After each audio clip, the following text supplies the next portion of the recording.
It's time for Let's Get Real with your host from Bob Richards and Associates, Bob Richards.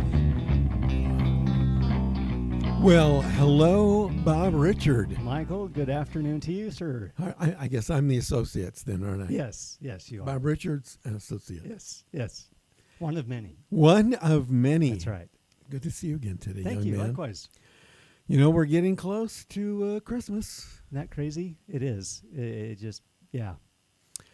And I don't know if you got the list I sent you with the Michael's Maserati Quattroporte Fund. I did. I tried to make an acronym out of that. It just didn't work out so never good. mind. So I went with the Maserati. Okay, well, that's fine. Just surprise me. Don't tell me about it. Don't ruin the surprise. Should be at your house 4.5, 5 years from now. Okay, that's good.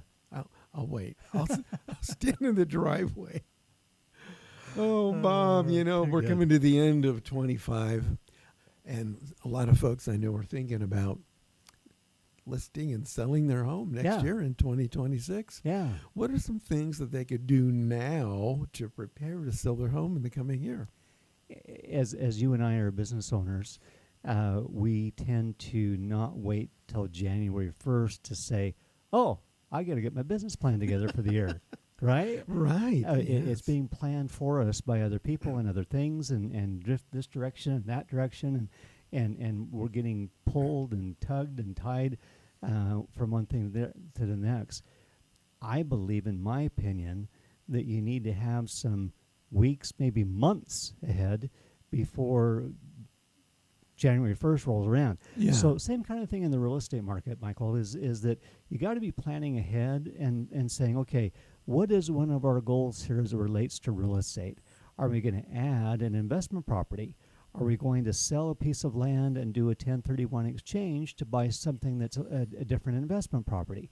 What are we going to be leaving the area? Are we going to get a second home someplace? Mm-hmm. Do we want to buy a vacation rental? What is it that we want to do in real estate? And let's get real, folks. There's a variety of different things you can do. And so, but you got to pre-plan, because if something happens and you're too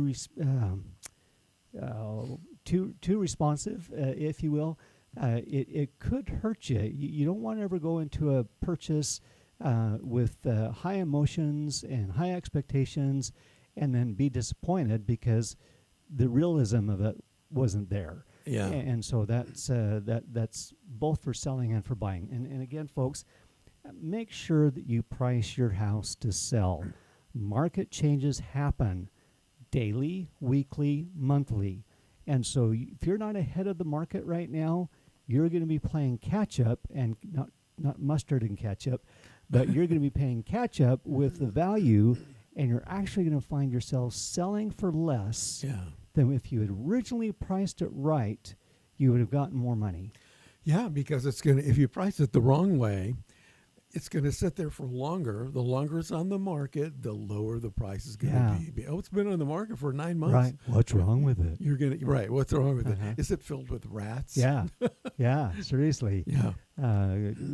Text me or call me about that one, folks. Michael and I have an interesting discussion about that. We have a good rat story for you. Yeah, and not the rock group. No. No. So anyway, as we get prepared into 2026, let's say that you're going to be selling, okay? And you got a house that you need to prepare for its best showcase to buyers that might be interested in the purchase of your home. Right. Now, again, we'll get back to your home part in just a little bit. So, number one, I would get a pre-listing market review. Now, I never said anything about a appraisal. I didn't say anything about value. You want to get a market review. Now, that market review is something that is what is going on with economics, schools, neighborhood, area. Do we have sex offenders next to us that have moved in or in the neighborhood or the maybe distant neighborhood that could have an effect on maybe a buyer's choice of buying your home? What is the improvement opportunities that you might have in your home? Come back to that in a second too. is there competition in your neighborhood? One of the things that I've shared with people a lot is that some of these large communities, let's just say Desert Color for instance, there's a huge community out there of about 10 to 12,000 people or more by the time they get this done. Now, they're doing a lot of the same floor plan up and down the streets, 3 streets away by these different builders. And if you had a drinking problem, you'd probably end up going home to the wrong spouse or girlfriend because they just look the same. Right. And you're like, okay, what was that address? Oh, okay, so I remember that. Or they write it on their hand before they go drinking. So you have to be aware that if there's 4, 3, 5, 10 that are just like your house that are for sale or dang close to the same house as yours, what's going to set it apart? What's a buyer going to say? Oh, I like this one because I don't want to see the others because this one really hits home because. And whatever those list is of 1, 2, 10 items, but that's what is going to get your home sold, and price. Yeah. Now, if you find yourself in a price situation that becomes a price war, and these other sellers are, I'm reducing at 5, and you're like, oh my gosh, I got to reduce at 10 or 7 or whatever number you think of. And then they see that you dropped your price, and then that other one's going to drop his price and price and price. Everybody's in a race to the bottom. Wrong situation. Folks, I always look at resale. And Michael, you do too. And most others do, and say, you know what? If I was to be here 1, 3, 5, 10 years, maybe longer, what is my investment going to look like then? Am I going to be making money? Am I going to have an opportunity to pull some equity from that and be able to buy our next place? Or are we going to be hogtied and eating rice and beans for the rest of our life? Yeah, we definitely don't want to do that. No. I mean, it tastes good, but not for every day. You know, you hit living. something that is kind of near and dear to my heart, and I know you and I both believe in this because we're both in sales and marketing. Uh-huh. And this is something I think that homeowners really need to think about, and that is, what is the unique selling point that is attributed to your house that you're selling? If you're in one of these places where all the homes, they're all made out of ticky-tacky, and they all look just the same, as the song goes. Yep. What are you doing to present your home so it has a unique selling point that none of the other homes have? And it could be maybe there's an upgrade in there, or maybe there's a buyer's incentive that you can throw in there, like a free razor. Yeah, yeah.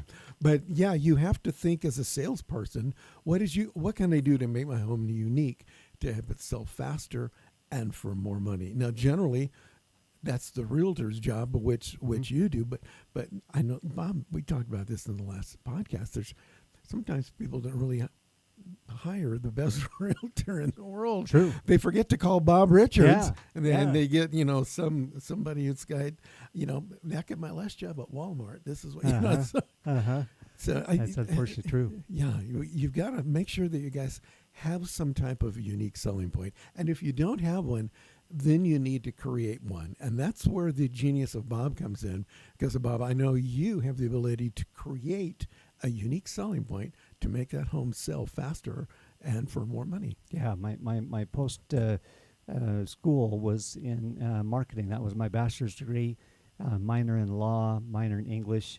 And so just in a lot of different things, throwing in the refrigerator is not a competitive advantage. Mm-mm. That does nothing for you. So, okay, I mean, do negotiate it, but that's not your selling point. That's not your selling fee. If it is, man, we need to talk. We got to do something different here. You're in trouble. And so that's certainly a big to do. And then looking at the down the road. Well, I'll get to that in just a second. Okay, Yeah, we'll come back to that. And then, so what you would also need to do is, besides competition in the neighborhood, then get an idea as you're driving around, saying, how would our home compare to that one or that one, whether it's similar or not. Let's say you're in a neighborhood that was built 10 years ago, and it's all sorts of different builders, all sorts of different elevations, and that kind of a thing. You're like, wow, well, that has a nice feature to it, has a main level and an upstairs. that should be the same value as us with the main level and the basement. Yeah. It isn't. It's a different value as price per square foot. So anyway, so find a realtor that you trust, know, and like. And if you haven't had one be able to find, like Michael says, give me a call. That particular realtor needs to be brutally honest. If they want to tell you what you want to hear instead of what you need to hear, give them a water bottle and send them on their way. Mm-hmm. Don't waste the time. You've got to have somebody that's going to be right between the eyes and say, you know what, folks, this is what you need to do. This is absolutely the bare minimums of what you need to do. One of those things, Michael, is to get a home inspection. Get a home inspection before you list the house. Find out from one of those professionals what is wrong with my house. Do I have electrical issues, breaker box, plumbing leak behind the toilet? Do we have something in the attic like rats? Rats are walking around. What is it? Is our pool okay? Is our fence falling over?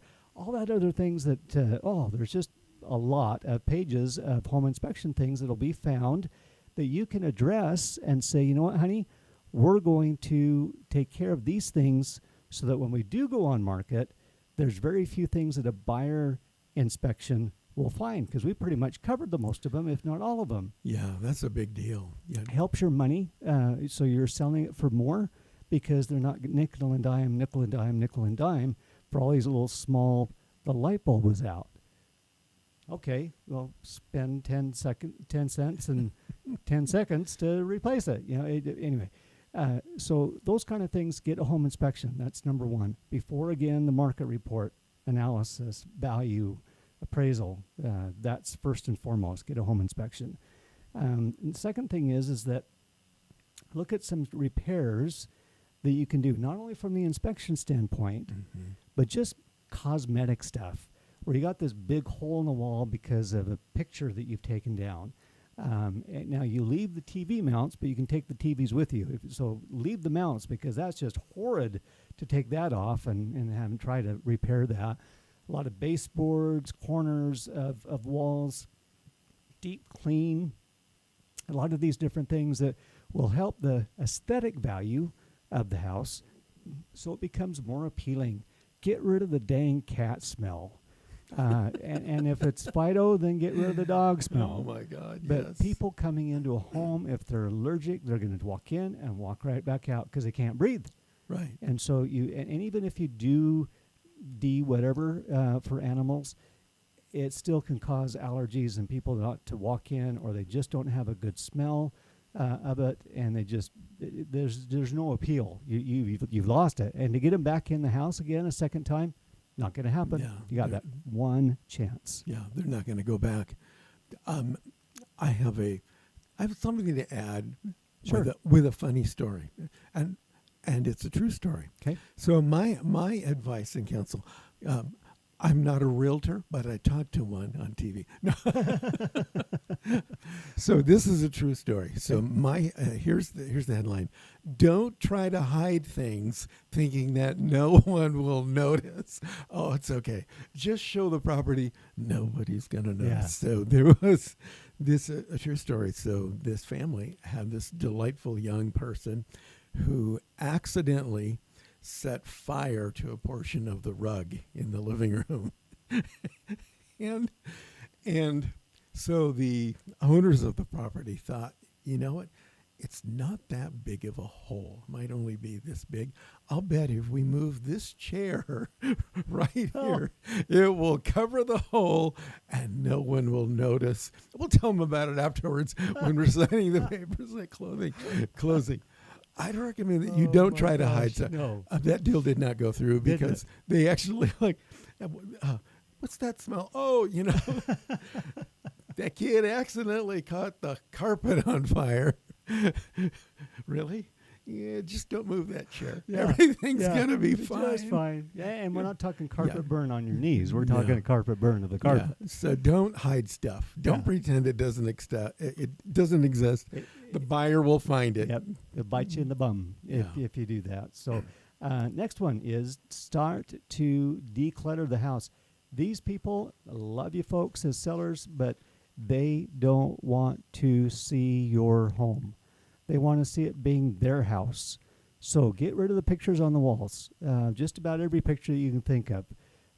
Anything that is family oriented, especially kids on the window or on the walls. Anybody that is famous or not, just get rid of the pictures with people's faces. That's a big step, and not everybody will even do that. Now, next get into things that are needing to be removed, packed, decluttered, stored away from the house, at minimum garage, but away from the house is going to be much better because that's going to make the house feel bigger and look like it's going to be a home for sale rather than your house for sale. And you got to make it a home, but you got to make it their home. So appeal to getting things off the countertops like coffee makers and toasters, and get as much counter space as possible. Yeah. And bathrooms, they need to be spotless, absolutely just spotless, and kept that way. And so make sure the toilets get flushed. If you're living in the house, just things like that. You just like, oh shoot, I forgot, or baby so and so didn't make it. And so we just need to be very sensitive to that as well. And then you don't want to get into too expensive of things like remodels. It'd be interesting to tell you that one of the biggest bangs for the buck for you on a resale is, number one, change the lighting.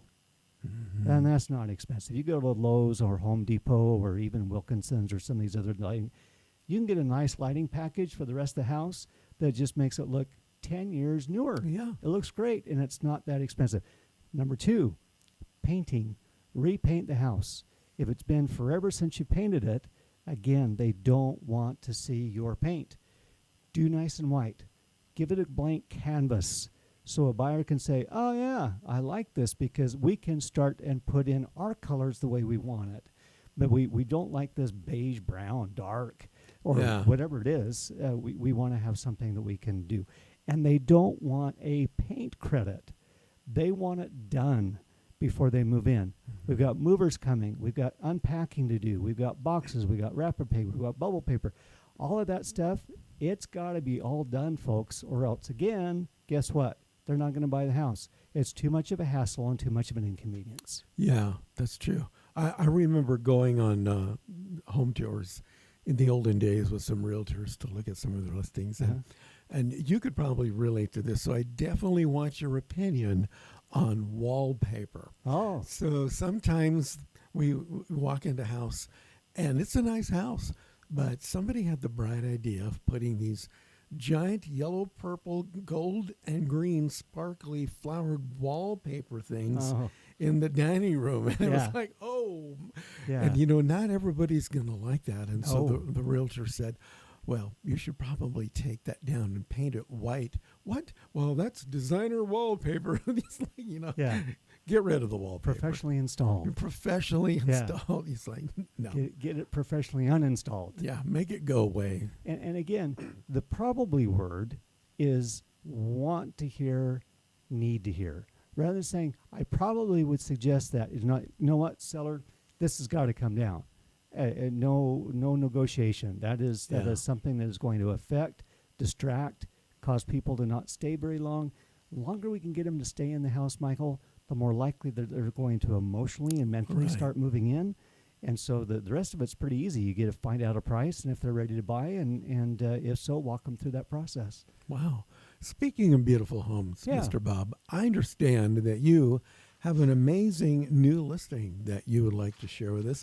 Is this the property on Moraine Manor? It does. In St. George? It does. Tell us a little bit about that. And we're not talking lemon meringue. Oh, that sounds pretty good. But you think, okay, we don't have any. I don't have any of that today. Moraine. Yes, there you go. Like a moray eel, but with an ain. Okay, got it. Yeah. Right. So there it is. So we're in Sun River, folks. This is the #1 Utah active adult community, and it is on the south part of St. George, just off of I-15. We've got a new Costco that's moving in there and starts in March, middle to latter part of March. In-N-Out Burger, retail up the wazoo, restaurants that are going to be put out there, gas stations. Costco. Costco, yeah, and then there's going to be some additional larger mid-size box stores that'll be out that way. Anyway, you live out there, you're going to be, well, Smith's just barely open, grocery store. There's going to be a lot. And instead of having to drive further into Bloomington or into St. George, you're, 5 minutes maybe from Sunriver, any Sunriver home to get to this area. Unless you're on a golf cart, then it's probably going to take you about 10 minutes. This has very well done construction, and the seller's gone in and done what needs to be done. Let's look. So again, family room area. This is repainted, all new flooring, and we put in new lighting as well that matches up nicely. We put the flooring in all of the high traffic areas so that you're not tripping over tile or tripping onto vinyl or carpet. You've got this easy to walk around LVP type product. And if you or your spouse has a need for a wheelchair or a cane or a walker, very, very easy to get around. And in a 55 and older community, that's a good thing to have. Let's go to the next one. So this, again, the great room that we saw before, it again opens to the kitchen and the dining area there. Lots of windows, lots of space, lots of light in this home. It's just natural light, which is awesome to have, and that's one of the reasons we live in St. George, is we love sun, we love blue skies, we love the warmth, and we love the vitamin D. And so that's the kitchen. Another photo of the kitchen there. Corner pantry, we've got some black appliances that are there. Looks really, really good. Again, we've done new lighting there as well. We changed the can lighting. And then we also go to the next one.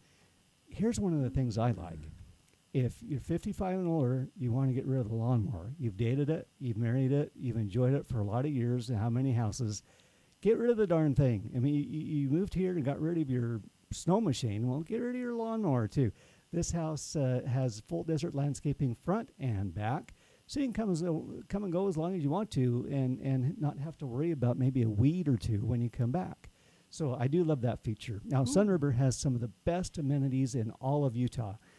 With them being such a large community, couple thousand homes, they have events, they have classes, they have poker games, they have all sorts of different things that they have. So they've got an indoor and outdoor pool. They have a clubhouse, which has a billiard room, a computer room, a library, a massive ballroom. I think it's one of the only ones, if not the only one, here in St. George. And besides the White House one, I think this is probably about the same or equal size. And so we also have the Sunriver Golf Course. Now, this is an 18-hole public golf course. Really? But if you reside in Sunriver, then you get a preferred tee time. And so you're able to find out, okay, well, I'd really like to play in the morning. Sure, but if I was to call and say, hey, I'd like to really play in the morning, oh, I'm sorry, that's all booked. So, again, that helps some favoritism to the Sunriver owners. Sure, that's the right thing to do. Give them that extra, we appreciate you living here. We're going to give you a little extra discount, and we're going to give you preferred tee times as well. So, great golf course, great area, great location. We have 2 bedrooms and an office den. The office den is just off the entry on the left-hand side, has a barn door that separates it. We don't have the photo here for that. But my goodness, folks, it would just be top-notch. Everything's been redone on the inside. New, and new. Price, yeah, tell me about that. $498.5. Say that one more time. $498.5. $498.5. It's honestly, it's a great value because, again, you have nothing to do. Unpack, get your toothbrush, find your golf clubs. You're there. Sounds great. I'm excited. You know, if I was 55 or older, I would definitely go there. You've got a long ways. You've got a long ways, Michael. I have to learn how to play golf. Have you ever played golf out there? You know what? I have, yes. Oh, because I know you're quite the golfer. Well, yeah, I try to get around every once in a while. It can be a very forgiving course, so that you're not throwing your clubs in the lake after you're done. Yeah. But it's challenging too. There's no gimmies, and anyway, it's just a great course, but not so challenging that you're just like, oh, I'm going to take up lawn bowling. Yeah. So I know that when you're not golfing in Cabo, Sunriver is one of the places you can hang out. That's right. That's exactly right. Well, one more thing before we go, Yeah. Mr. Bob. So there's a couple things here, but when should I start? Really, okay, I'm ready to go. Let's say that I found the house, and I'm fairly well committed that I'm moving. Mm-hmm. When do I need to start lining up everything? Like maybe should I prepare for temporary housing in case the thing's not ready? When do I need to start lining up movers and all that kind of stuff? Yeah, great question. On the buy side, we're talking more on the buyer's end on this end. Yeah, as a Okay. buyer, what am I going to do? Yeah, so I'm going to buy that house. How do I right. prepare? So maybe as a buyer, you may be a seller as well, and Right. this domino could go on for a while. Right. But anyway, so from a buyer standpoint, you want to get your loan in and get that started and approved as quickly as you can for your mortgage. So get with a lender. That's a long process, and you feel like, oh my gosh, do I need to? Oh my word, they want this, and oh, I got to drop this off, and it just begins to feel like that you're being violated, and you kind of are. But that's number one. Number two is to get a home inspection done on your sale and also on your purchase. Make sure that all of your due diligence stuff is done, completed, signed off, agreed to by both parties. Then you're moving on to finance and appraisal deadline. During that due diligence to finance and appraisal deadline, you'll want to start talking to contractors, subcontractors, whoever you're going to have do some work after closing. Get them lined up and estimates done so that you can get on your calendar. So that after closing, they're like, oh yeah, we sure enjoyed coming by the house. We'll be available in 2.5 months. We'll get back. What? You said 2 weeks. I know, but that was back then. Yeah. And we rescheduled all this other business, but we'd love to work with you. Just give us a couple of months or so. Yeah. So that's a big shock and surprise. Then as we get closer to closing, you get your movers lined up. You get your utilities on in your name just before closing. So that there's not a disconnect, because the seller's going to call and say, hey, I need to disconnect my utilities. I'm moving. I'm out of here. And if you get charged with a disconnect fee, it's a couple $100 per utility. Yeah. And so that can make a big difference to your budget too. Those are the big ones. There's certainly a bunch of others. You need to get some boxes, some tape, wrapping paper. You need to find maybe somebody that can help pack you. So you're not having to do all these other things, and